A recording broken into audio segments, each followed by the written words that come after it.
Good evening, everyone, and welcome to the Brian Crombie Radio Hour on Saga 960. I want to introduce you to really quite a fascinating young lady. Tori Toth is her name, and she's got a really interesting professional background, but also some personal stories that I really wanted to probe this evening. And so I really was looking forward to chatting with her and introducing you all to her. She is a home staging advocate, a host of Home Staging TV, an international speaker, a best-selling author, a TV reporter, a storyteller, a Risa Bod, whatever that is, an Arizona Sustainability Alliance marketing manager, and someone who talks about home staging and a lot of other issues. She's celebrated 12 years in the business, and she's got numerous different awards and accolades. And she's an expert in this, and we're going to talk a little bit about home staging. But then in addition, she recently posted really it was a heartbreaking and heartwarming at the same time post on social media about a move that she made because of some changes in her life. And we're gonna talk about that a little bit as well. Anyway, Tori Toth, welcome to the show. How are you? Thank you, Brian. So much to be here. I'm doing good. So you're in Today's Arizona, day. you're in Arizona now, and you've recently relocated from New York. Is that correct?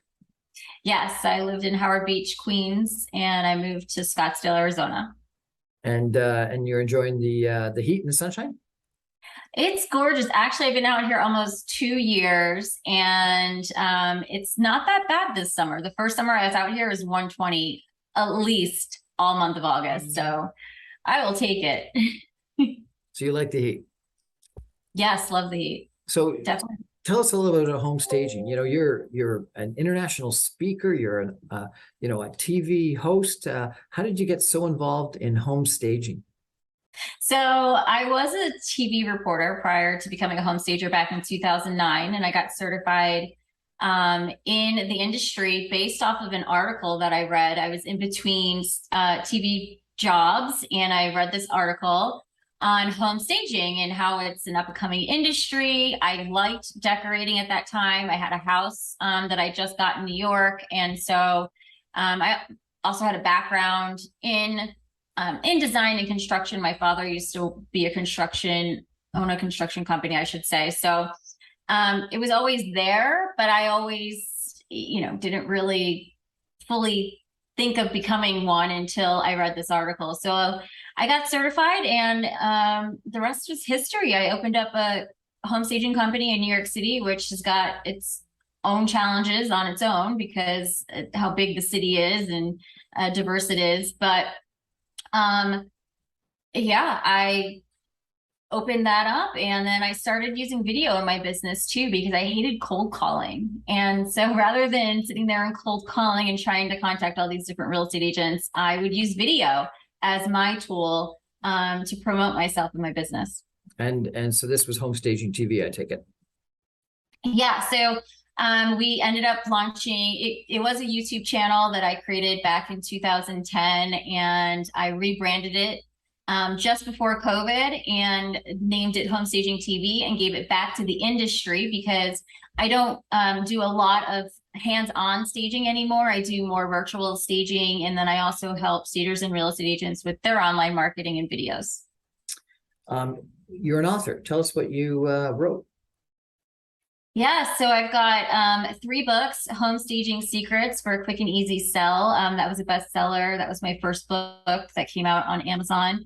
And then I followed it up with Make It Home, the Ultimate Property Project Planner. So that allows you to kind of maintain the projects that you're doing around your house and also give it away to your buyers when they come and purchase the property, so they know kind of what's been happening in the home. And then I co-authored a book on marketing for home staging and interior designers. And you're a storyteller. What do you tell stories about? I like to actually tell other people's stories, right? I think that's part of the TV reporting background in me, and just educating people about different things that are happening in the home staging world, and even branching out into other avenues of my life, and then sharing those stories too to help inspire people to live better lives at home and in real life. And where do you tell these stories these days? Are you doing reporting or doing YouTube videos or what? So I've taken a break on YouTube videos at the moment, but we are going to be gearing that back up for the fall. And I've blogged before. I've been blogging for other stagers. So yeah, my stuff's all over the place. What's Resa-Bod? RESA-BOD. So I am one of the board of directors. I'm actually the secretary for the Real Estate Staging Association. It's a nonprofit organization in our industry. And so I've been serving on the board for the past 2 years. Excellent. And Arizona Sustainability Alliance Marketing Manager. Yes, this is my newest venture. After moving to Arizona during COVID, I really wanted to venture into the community, right, and learn more about it. And this is a very unique climate here in Arizona, completely different from New York City. So I took an Urban Heat Leadership Academy class. It was the first an Urban Heat Leadership Academy class. Urban Heat Leadership. Okay, yes. So what's Urban Heat? So Urban Heat is basically being in a city like Phoenix, being in a city anywhere, it's usually hotter, right? Because the ground is reflecting the rays, and it's just it's hotter overall. But then being in a desert in the city, you're causing these urban heat islands where it's so hot collectively in the city that we need to do things to cool it down, right? Like put in trees, put in parks, put in different reflective surfaces so the heat bounces back off and isn't getting absorbed into like the city streets and the nook and crannies of the city. So it was the first of its kind course that we did, and it's about advocacy. And at my graduation, I ended up running into the Arizona Sustainability Alliance, and it snowballed from volunteer position to part-time marketing position to even like a full-time position now. So it's been really fruitful. They've been a nonprofit for 5 years. So we can't wait to kind of sink our teeth into even doing more projects with sustainability and climate change, especially here in the desert. So lots to do. Fantastic. Sounds interesting. And then I read a very interesting post that you posted on social media that was a vulnerable post. It was a heartbreaking post, but was a heartwarming post with a lot of resilience associated with it. And I want to turn to that next, if I could, and ask you, why you posted it and what you're going through and how you got through it. And I think a lot of people will find it really kind of interesting. We're going to take a break, though, for 2 minutes and some messages, and we're going to be back with Tori Toth, a home staging expert and someone who's gone through some interesting times and has come out the other side and is very positive about it. So I think it's a great lesson in resilience. Stay with us, everybody.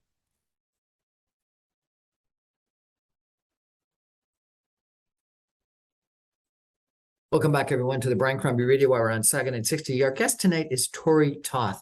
She is a lifestyle and visual marketing strategist. She's a home staging advocate. She's a best-selling author, and she's a speaker. And we've talked a little bit about home staging, and we're going to come back to that and talk a little bit more about home staging. But she's an interesting person that I've associated with and befriended over the years. And she posted a really interesting, heartbreaking and heartwarming post recently. And I wanted to ask her about it because I think it's a great example in people going through some hardships and some changes in life and having the resilience to get through it and get to the other side. So I'm going to read it, if that's okay, Tori. And then we're going to ask her a little bit about it. Yeah, go ahead. Yes, it's true. I've traded in the big lights of the concrete jungle for the Sonoran Desert. Nestled in the scenic McDowell Mountains, your beautiful landscape has become my home. It's been a long time coming. See, I fell in love with your majestic sunsets, tranquil backdrop, and the spirit of the Sanguaras when I was only 16. It was a trip to visit my godmother back in 1996 that would forever change my life's trajectory. I would visit from time to time, watch your population grow throughout the north, south, east, and west, and long for the day of a Scottsdale zip code. I daydream about basking in the sun on those cold winter days, and now I enjoy over 300 sunny days a year. Arizona has been a part of my soul for decades, pushed down deep within me while I built a life in New York City. The timing never felt right, that is, until I was forced to change. It was a change that came not only without warning, but without consent. We all experienced this change with the pandemic, but my change started 2 years earlier when I made the decision to leave this cushy life I knew, or at least you all thought it to be, to face the world on my own. Up until this point, I spent my adult life dependent on a man I thought I knew. Becoming an independent woman was no easy task, but now it's all I know. The metamorphosis that has taken place since the end of 2018 has made me unrecognizable to some of you. Others have seen firsthand the strength required, hardships overcome, and those long nights filled with tears, knowing life is forever changed. As my world was crumbling around me, I heard it. The desert was calling me, so I bravely packed up my belongings, my 3 adorable cats, and said goodbye to loved ones before making the 4-day drive across the country, on my own, I might add, to start over. Knowing only a handful of people, I've had to literally start over, meeting new neighbors, finding new friends, and now even dating. How do you deal with something that seems unmanageable, uncontrollable, and outrageously overwhelming? It begins by having an honest and candid conversation with yourself. I've decided to focus on only the things that I can control while embracing a spirit and willingness to adapt to certain situations. This was a lesson I learned from the desert's relentless, unique climate. If you're going through a forced change, I urge you to take the next step forward, just one step. I know this sounds terrifying for some of you, but you don't have to know the outcome of that next step. So on this anniversary, I celebrate those steps with you and the woman who I am today. We must continue changing and evolving to be a better, stronger, more adaptable version of ourselves. And please know, if you need a friend, I'm here. Tori, that was quite the post. It sounds very impactful when you read it. Why'd you post it? So I'm a very transparent person, and I have to be transparent for the job that I do. And over the past several years, I feel like I've been going through this, which has ultimately become a divorce with my husband, that I couldn't be transparent. I couldn't say anything. I almost felt like I had, he took my voice away. And I'm scared, I'm scared. I don't want him to necessarily know where I live. I don't want him to come and find me one day. And so I didn't want to say where I was, but ultimately he kind of figured it out anyway. And I felt, well, let me take my power back and officially announce on the anniversary of when I moved here that I do live here. Like I want to be a part of this community, this society here in Arizona, and let people know that. And the overwhelming response of people posting, commenting was really humbling. How did he take your voice away? It's just he wouldn't. Every time I posted something, he would make a comment, or he would, say something to a friend. It was just constantly, I felt like I was being scrutinized all the time about just posting everyday things that I was doing in my life, trying to move forward with him early on in the process. So the divorce obviously sounds like it was a surprise, not something you were expecting. It's really funny, Brian, because we're doing this today and I officially got a notification from my lawyer saying we are finally divorced. It has been, I left him the end of December of 2018. He had a very big alcohol issue. On top of that, he had a really big medical issue, and the alcohol was basically leveling out his medication, and he would have seizures all the time. I tried to get him help. I tried to get him to understand that he needs to take better care of himself. None of that worked. And so eventually I ended up leaving and taking a job down in Richmond, Virginia for about 1.5 years. And during that time, he got in trouble with the law, and it just snowballed into worse and worse and worse. And, I'm sure you've heard these stories of where, you're drinking, you either end up in a jail cell, dead, or, whatever the other one is. But it was just all coming to fruition, and it was too close for comfort. And so what was the trigger that made you finally decide to leave? We were just fighting constantly. He was constantly having seizures. He was drinking. I kept on finding like mini bottles of vodka all the time. It was a mess. It was a big mess that I had to keep under wraps because nobody could know that our perfect little life was literally crumbling. Why could no one know? It sounds like the way you describe it, that was crumbling for a long period of time, and that he was clearly someone that wasn't worthy of your love, attention, companionship, marriage, etc. Yeah, I mean, close friends saw it, but he hid it very well. So it's really hard to get people to see a different side of a person that they love when they don't want to believe it. And so they've had to witness some of this themselves in order to understand how I guess difficult it's become. So it sounds like you had created this image, either in real life or in social life, social media life, or both, that was of the good marriage, if not the perfect marriage. And was that part of the problem of leaving, is that you had to admit that image was not real? I think, yeah, I mean, we definitely had a social, I had brought him into my business. We were doing videos together, and people had this perception of him. He's very well liked, so people love him. And it was just really hard for people to understand that he had and has a major problem. So how'd you get through it? Um, uh, a lot of crying, a lot of soul searching, finding, talking to friends. Wine was always helpful.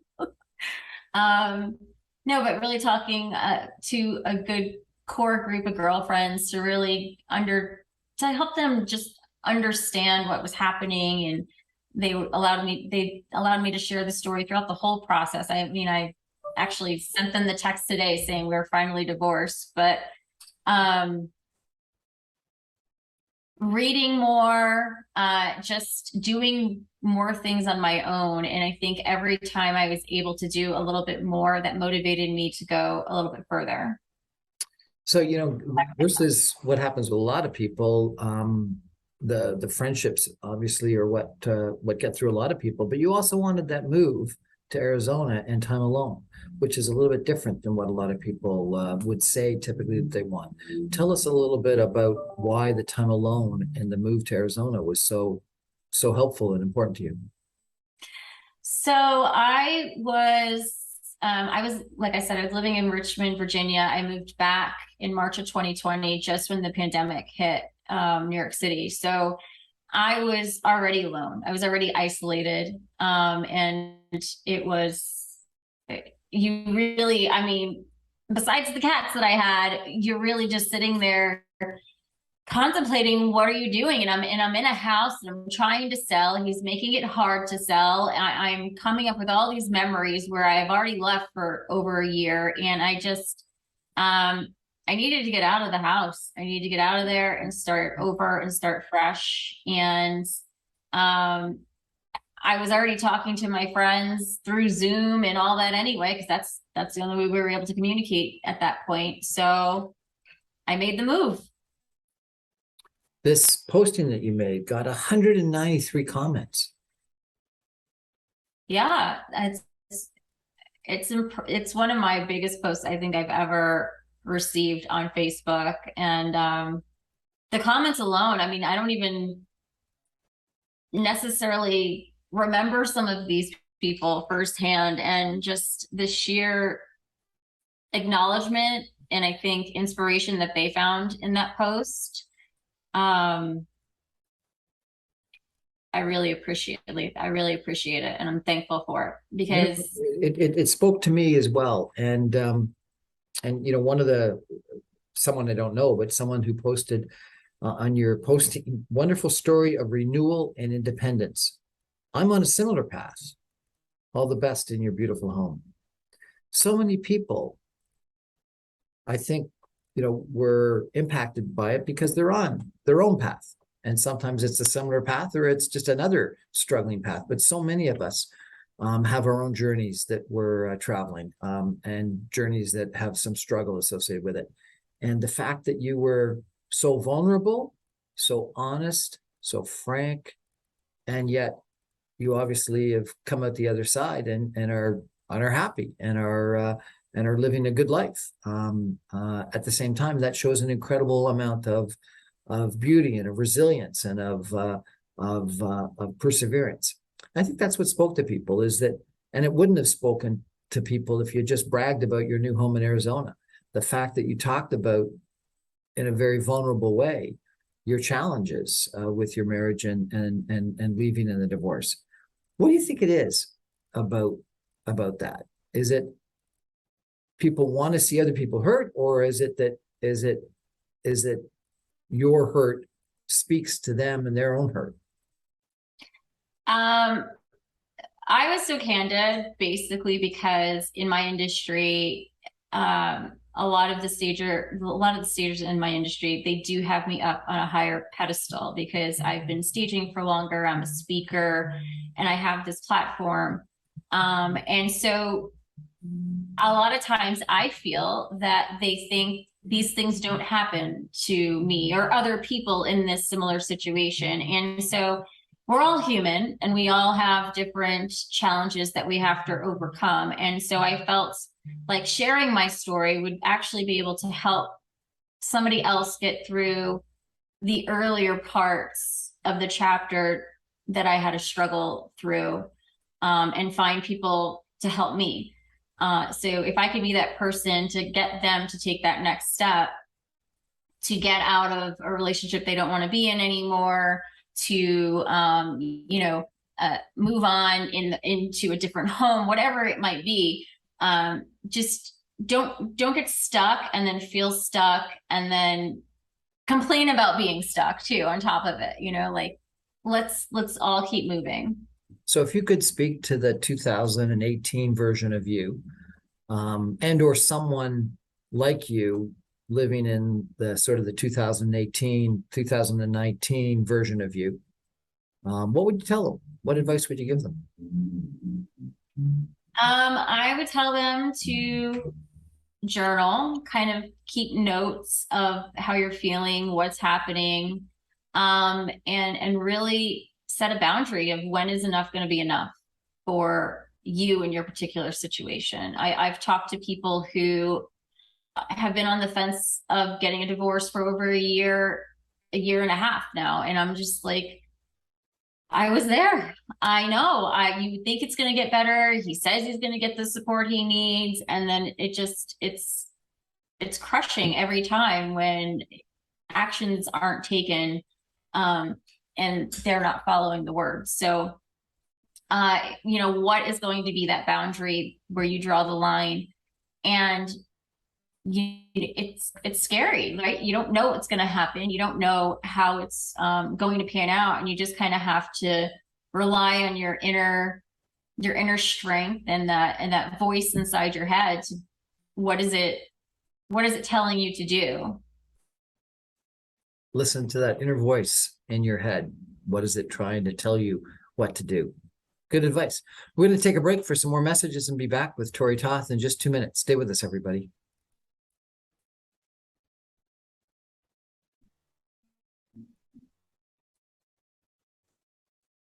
Welcome back, everyone, to the Brian Crombie Radio Hour on Saga 960. Having a real frank conversation, an honest and candid and vulnerable conversation with Tori Toth tonight. She is a lifestyle and visual marketing strategist. She's a home staging advocate. She's a best-selling author. She's a speaker. And she's someone who has recently gone through a divorce, a separation and a divorce, a move across the country, and a tough time. And we've been just talking about a post that she posted recently that really spoke to me because of its vulnerability, where she made the decision, a difficult decision, to leave a challenging marriage situation and start a new life, moved from New York to Arizona in that regard. Tori, is there life after divorce? It might not seem like it in the beginning, but there definitely is. And so you want to find your support group, like your support group, whether that is a therapist, whether that's going to Al-Anon or Nar-Anon, Nar-Anon, whether it's, your friends just taking you out for a glass of wine to listen to you. Find the people that are going to support you and kind of keep you propped up, because you are going to have some hard times and valleys, before you hit the mountain again and start climbing to your new life. And that's some of the things that I was learning just out here in Arizona, right? It's being vulnerable in a hot desert, taking that hike, taking that next step when it almost feels unbearable to do.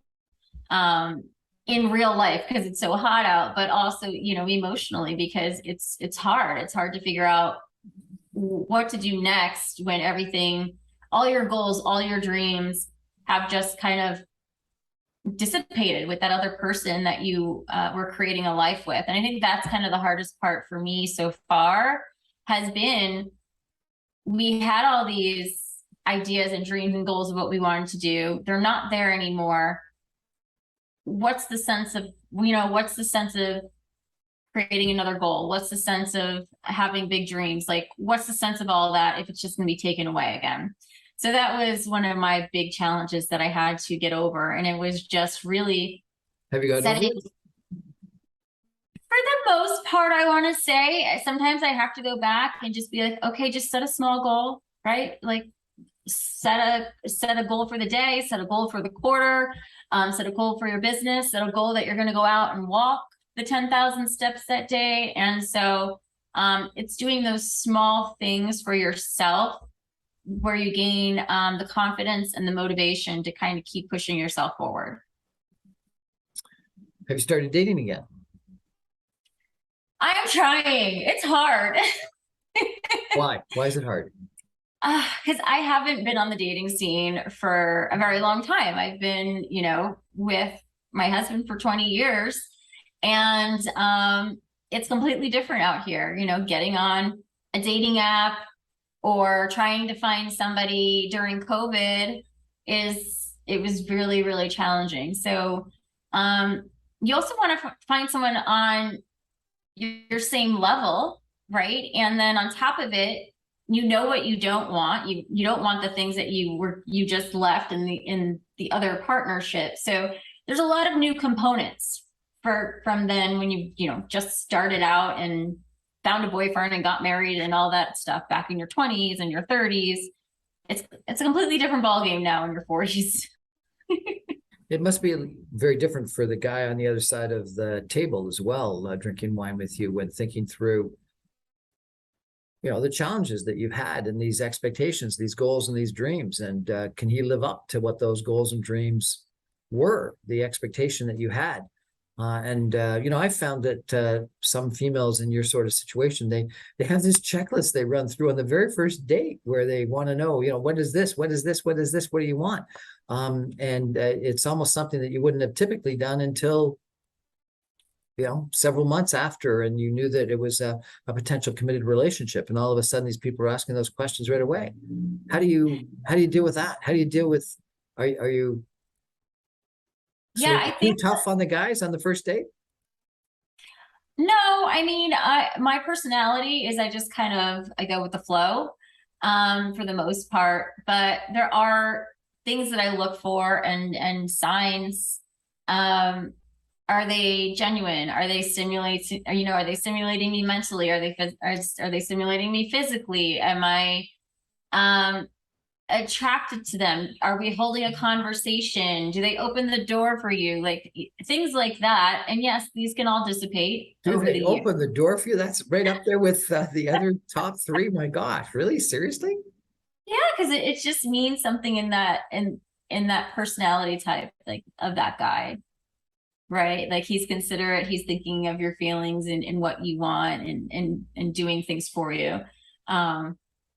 So yeah, I don't know what I don't know where I'm heading next in terms of relationships, but I'm out there and dating. I feel like it's time.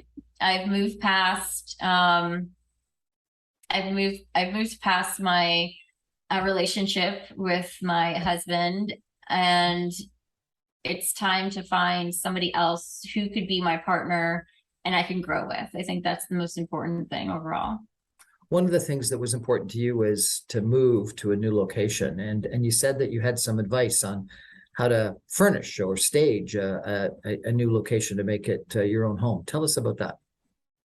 Yeah, I think so for me, I had to end up figuring out what to do with all the stuff in the house that we had. And at that point, I wasn't even living in that house at the moment. So I had to bring everything back from Virginia that I already owned, and deal with everything that was left behind in our 3-bedroom house. And so what do you take? What do what do you buy new? And if there's things that you can move past the emotional part of it and take it because it's a neutral piece of furniture that you can use for a while, then do so. Use that versus buying everything new, because usually when somebody's going through a divorce, they also have a financial problem at that time as well that you have to work through. So like this dining table behind me, that came with me from New York. And this one chair, but the other chairs and the bench back there and even the artwork, that's all new. That's stuff that's come from my Virginia apartment. And so you want to have that balance of things that are new so you can move yourself forward, but also things that are sentimental to you that aren't going to be emotionally damaging to you. Does that make sense? And do you think moving to a new city was the right decision? And is it a right decision for most people? It depends. Like I don't have children, so it was fairly easy for me. I travel a lot, and this place I've wanted to call home since '96. So like in the post, I felt it's always been calling me, and this was the perfect time to move here. And it's been, things have just been kind of falling in my lap. Whereas when I was back in New York in this waiting limbo period, it was just a constant struggle to get daily things done. Now, it seems like you had this supportive group of girlfriends.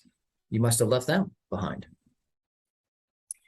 Yeah, I have friends all over the country. I actually have friends in Canada too. So yeah, my New York friends keep asking me all the time, when are you coming back to visit? Even my whole family's back east too, so they're not no one's out here except my godmother. I have a childhood friend from high school, or two childhood friends from high school, and it's just basically been going back out there and finding new friends that could support me and neighbors, and luckily I've been able to find that. Is there something that you could have done 5 years ago, 10 years ago, that would have changed things and would have kept you in the marriage? Or was it all his fault and his alcoholism that was the cause of it? Um, I think at that point, and still to this day, I feel like I tried everything I could do from the outside looking in. I still get accused of me leaving him, and uh, I left him, and how could I do that? He'd never do that to me. And it's just it if he wasn't going to be able to um help himself get better, how could I help him?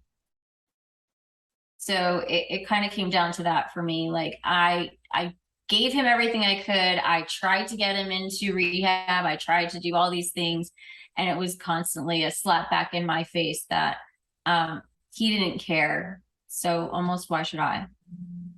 And what's happened to him since? Is he in rehab or is he still doing the same stuff?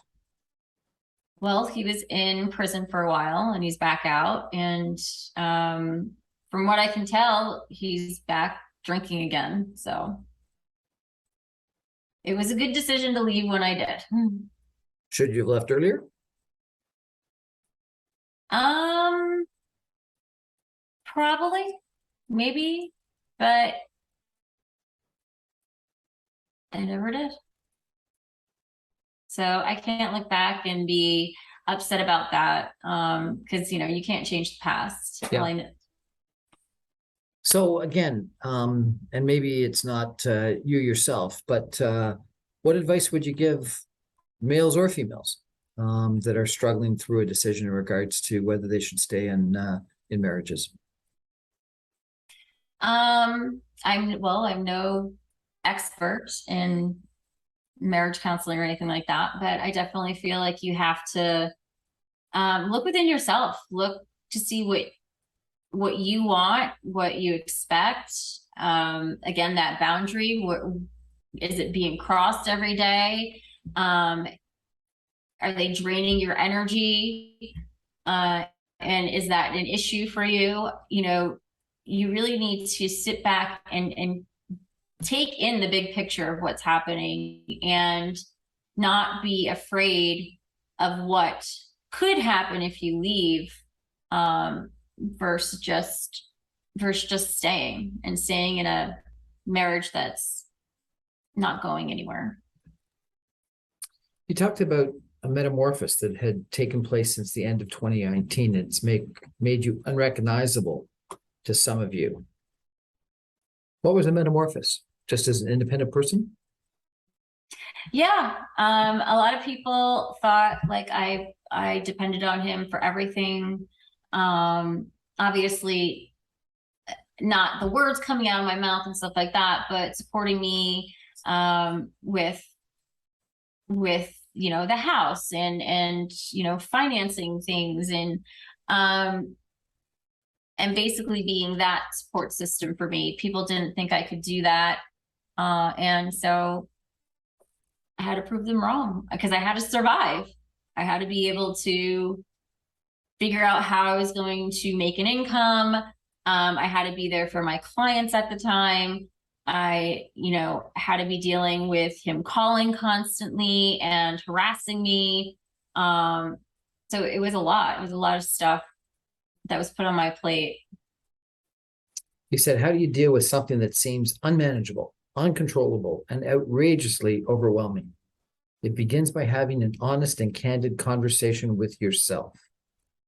How do you have an honest and candid conversation with yourself? Well, most people don't. They busy themselves with TV and social media and activities and the gym and work and mortgages and stuff like that. How did you find the time? Are there any secrets? Did you do yoga? Did you do meditation? Did you go on hikes? How did you find the time? And what did you do to have an honest and candid conversation with yourself? Well, I think COVID helped out a little bit with that whole part of it, right? Because we were all kind of just stuck in our own houses, and we really had to figure out what we were doing with this time. So that helped. Also, I would go walking every day, usually by myself, do 10,000 steps a day.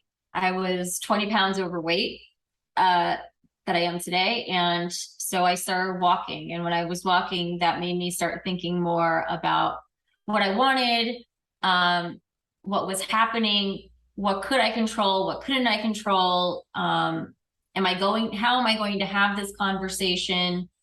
Again, what boundary am I going to set?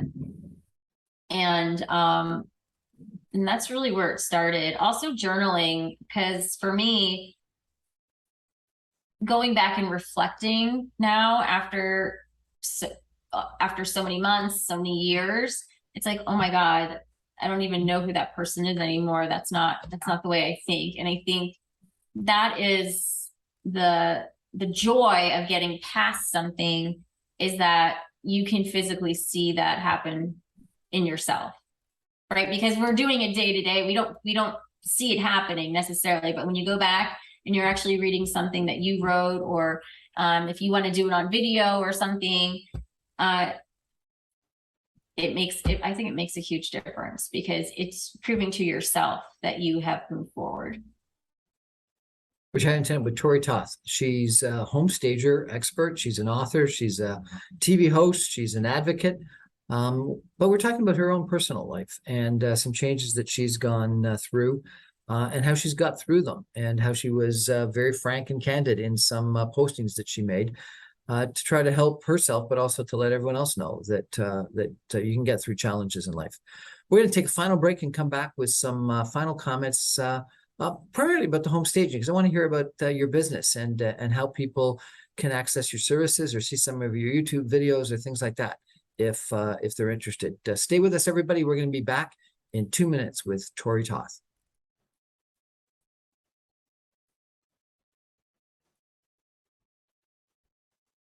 Welcome back, everyone, to the Brian Crombie Radio Hour on Saga 960. My guest tonight is Tori Toth. She is a lifestyle and visual marketing strategist. She's a home staging advocate. She's a best-selling author and speaker. And we've been chatting both about her business in home staging, but also about her life and how she's moved across the country, made a decision to leave a marriage that she was not enjoying, and how she's gotten through it all, and some lessons that she's learned and some suggestions that she'd have for other people.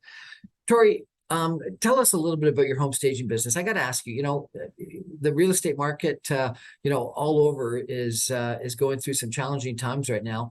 Is it important to stage it or just to sell it?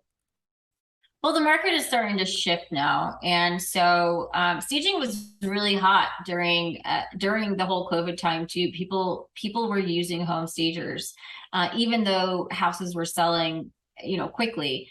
People were still staging them. Now more than ever, as the market starts to cool and more inventory comes on the market, you're going to need to differentiate yourself against your neighboring competitors. So home staging becomes even more important. Yeah, staging is going to be key in the next phase of the real estate market. And are there a couple of easy suggestions on what home staging is? I've had some real estate agents come into my house and they say, you got to get rid of all the personal stuff. Yeah, I mean, definitely you want to get rid of the personal stuff, the pictures, the hobbies, the knickknacks, things like that. Try and keep clutter at bay. Neutralize your palette if you've got all types of bold colors in your house.